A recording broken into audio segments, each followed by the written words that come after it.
Begitulah cepatnya hari itu berlalu. Hari berubah menjadi pekan, pekan menjadi bulan, bulan menjadi tahun, tahun menjadi windu, windu berubah menjadi abad.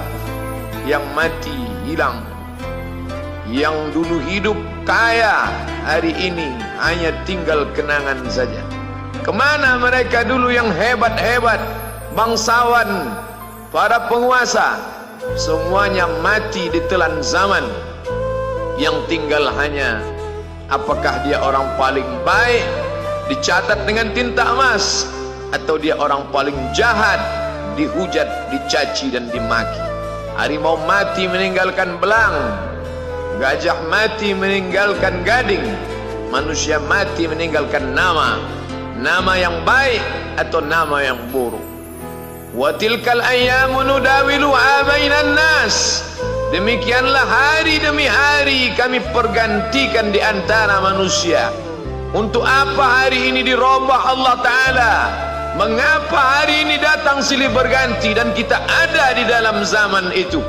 Liya'lamallahu alladhina amanu. Allah ingin menguji siapa yang imannya tetap istiqamah, siapa yang masih tetap beriman sampai hari ini. Khatib mengucapkan alhamdulillah, nikmat yang paling besar adalah nikmat istiqamah dalam iman dan Islam. Berapa banyak ketika hari berubah, yang dulunya dia adalah orang baik-baik, hari ini berubah menjadi tidak baik. Yusbihu mu'minan, pada waktu pagi dia beriman, wa yumsi kafiran, petang hari dia berubah menjadi kafir. Maka kita selalu meminta, ya muqallibal qulub, wahai engkau yang membolak-balikkan hati, tsabbit qulubana, kokohkan hati kami, ala dinik, dalam agamamu, wa ala ta'atik, dalam ketaatan kepadamu. Berapa banyak yang dulu susah melarat, miskin, untuk sesuap nasi pun sulit, tapi begitu dilapangkan Allah rezekinya, tidak menjadi hamba yang bersyukur. Dia lalai, dia sangka itu karena jerih payahnya, dia kufur nikmat Allah Subhanahu wa ta'ala. Tapi siang hari ini, alhamdulillah, ada hamba yang disehatkan Allah, dia tetap bersyukur. Ada hamba yang ditingkatkan Allah rezekinya, dia tetap bersyukur. Ada hamba yang dinaikkan Allah kuasanya, dia tetap bersyukur. La in syakartum, kalau kamu syukuri nikmat itu, la azidannakum, pasti akan kutambah. Wala in kafartum, tapi ingat, kalau kamu kufur, kamu ingkar, inna azabi lasyadid, azabku amat sangat hebat, amat sangat dahsyat, amat sangat mengerikan. Berapa banyak orang di masa lalu mati dalam azab Allah Subhanahu wa ta'ala. Tapi itulah manusia, diambil dari kata nasya, lupa. Dia tidak pernah ingat apa yang pernah ditimpakan Allah kepada kaum-kaum sebelumnya.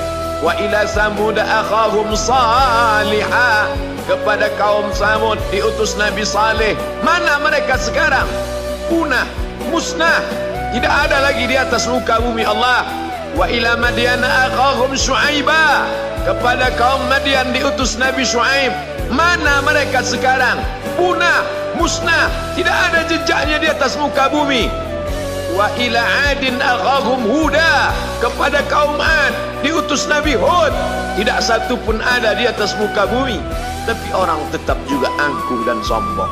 Memang itulah manusia yang berada di atas muka bumi Allah Subhanahu wa ta'ala. Maka orang-orang yang baik tidak pernah berhenti mengajak kepada kebaikan. Umat ini dikatakan baik bukan karena banyak ibadahnya. Umat ini dikatakan baik bukan karena dia pergi bolak-balik ke kota Makkah Al-Mukarramah untuk haji dan umrah. Allah puji umat ini, kuntum khaira ummah, kalian umat terbaik. Kapan? Bila umat ini disebut umat terbaik? Ta'muruna bil ma'ruf, ketika engkau sanggup mengingatkan saudaramu dalam kebaikan. Pagi ingatkan tentang siang, siang ingatkan tentang petang, petang ingatkan tentang malam, malam ingatkan bahwa esok pagi kita tetap berbuat baik. Wa tanhauna 'anil munkar, larang mereka dari perbuatan mungkar. Maka hari-hari yang sudah kita lewati di masa yang lalu, sanggupkah akan pulang kembali?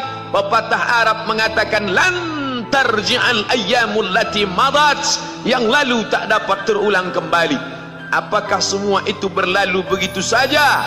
Tidak ada yang percuma, tidak ada yang gratis, tidak ada yang sia-sia. Semua akan diminta pertanggungjawaban di hadapan Allah Subhanahu wa ta'ala. Sejak kita tegak di atas muka bumi ini, sejak kita diberikan nafas, diberikan hidup, diberikan nyawa, maka sejak itu kita ditanya, apa khalaqnakum abatha? Apakah kalian kami ciptakan sia-sia? Apakah kami sangka? Apakah kamu semua menduga bahwa kami menciptakan kamu lalu kamu tidak akan kembali menghadap kami? Semua akan diminta pertanggungjawaban di hadapan Allah Subhanahu wa ta'ala. Tidak ada kata yang dapat terucap dari lidah orang beriman selain ucapan astaghfirullahaladzim. Ampunkan segala dosaku di masa yang lalu. Aku lalai dan lupa ya Allah. Kami termasuk orang-orang yang menghilangkan usia kami ya Allah. Kami tak tahu ke mana umur kami selama ini. Berapa jam untuk perbuatan dosa, berapa untuk perbuatan maksiat. Padahal ketika tiba masanya, kami semua akan menghadapmu, dan pada saat itu semua akan dihitung menit demi detik. Detik semuanya tak ada yang dapat dari luput panggilan Allah Subhanahu wa ta'ala. Tidak ada yang lepas daripada pengawasan. Inna alaikum lahafizin, bersama kamu ada malaikat hafazah kiraman mulia, katibin mencatat, ya'lamuna ma taf'alun, dia tahu semua yang kamu lakukan. Betapa waktu-waktu yang lalu itu tak dapat kita tebus dengan apapun selain kita perbaiki di masa yang akan datang. Tingkatkan kualitas salat berjamaah, tingkatkan membaca Al-Quran. Andai usia kita sudah lanjut, tak dapat kita jemput, maka kita didik anak cucu generasi akan datang menjadi generasi yang Qurani dan Islami. Sab'atun yudhilluhumullah, ada 7 di antara yang dapat naungan Allah. Yauma la dhilla illa dhilluh, hari itu tidak ada naungan kecuali naungan Allah Subhanahu wa ta'ala. Di antara yang mendapat naungan itu adalah syabun, anak muda, nasya'at fi ibadatillah, anak muda yang tumbuh beribadah kepada Allah Subhanahu wa ta'ala. Andai masa muda kita penuh dosa, andai masa muda kita penuh narkoba, andai masa muda kita penuh zina, wal iyadzu billah wa na'udzu billah, jangan sangka Allah tutup pintu taubat. Innallaha la yaghfiru ayyushraka bihi, Allah tak terima taubat orang yang mempersekutukannya. Wa yaghfiru ma duna dzalika liman yasha, tapi taubat selain itu diterima, dibukakan Allah Ta'ala. Mari perbaiki anak menantu, cucu, kawan, sahabat, andai talat, ajak ke jalan Allah Subhanahu wa ta'ala. Itulah salah satu memperbaiki yang masa lalu, kita perbaiki di masa yang akan datang. Di antara tujuan Allah mengapa dia buat kita masih hidup di akhir tahun ini, liya'lamallahu allazina amanu, Allah menguji siapa yang masih tetap dalam istiqamah iman dan Islam. Tujuan kedua, mengapa Allah buat kita hidup sampai hari ini? Wa yattakhidha minkum syuhada, wa yattakhidha minkum syuhada, Allah ingin melihat siapa di antara kita ini yang layak untuk menjadi syuhada. Iskariman, hidup mulia, au mutsyahidan, atau mati syahid. Pilihan orang Islam tidak banyak. Kalau hidup, hidup mulia. Kalau mati, mati syahid. Jangan hidup hina, mati terlunta-lunta, tidak diterima Allah Subhanahu wa ta'ala. Hidup mulia atau mati syahid dipersaksikan oleh para malaikat. Man kharaja fi talabil ilmi, siapa yang keluar rumah dengan niat menuntut ilmu, fahuwa fi sabilillah, maka dia seperti orang yang berjihad fi sabilillah, yang jauh meninggalkan kampung halaman, menuntut ilmu di perantauan. Jangan kau sangka kau anak yang terbuang, engkau adalah seorang syahid. Andai mati dalam perjalanan, maka matimu adalah seorang yang mati syahid. Mencari rezeki yang halal, meninggalkan anak dan istri, demi untuk memberikan nafkah, menjaga diri dari riba, menjaga diri dari haram, menjaga diri dari syubhat. Ditinggalkan anak yang masih kecil, istri yang memerlukan kasih sayang. Kutinggalkan kalian bukan karena hawa nafsu, tapi ingin mencari yang halal. Tetesan air mata, penuh keringat dan kerinduan, munajat di tengah malam, dibayar Allah Ta'ala dengan tetesan darah seorang syahid. Man mata duna malihi, siapa yang mati membela kehormatan hartanya, fahuwa syahid, maka dia mati syahid.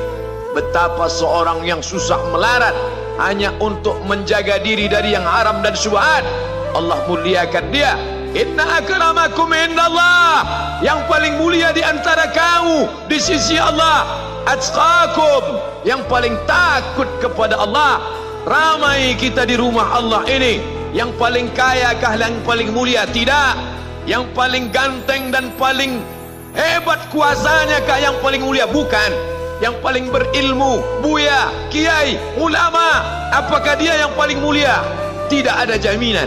Tapi yang paling takut kepada Allah Subhanahu wa ta'ala, takut terjerumus dalam riba, takut terjerumus dalam syubhat, takut makan haram, sehingga dia biarkan dirinya dalam kesusahan, susah dalam pandangan manusia, melarat dalam pandangan orang kaya, tapi hidup mulia dalam pandangan Allah, para malaikat, nabi dan rasul.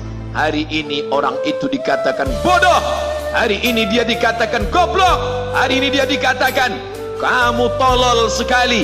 Mengapa tidak kamu pakai kekuasaanmu? Mengapa tidak kamu pakai kesempatan? Hidup hanya sekali, pakailah sesuka hati. Tapi dia takut kepada Allah Subhanahu wa ta'ala. Pagi dan petang dia katakan, Allahumma ajirna minan nar, Allahumma ajirna minan nar, Allahumma ajirna minan nar. Selamatkan kami, aku, istriku, anakku, keluargaku dari api neraka ya Allah.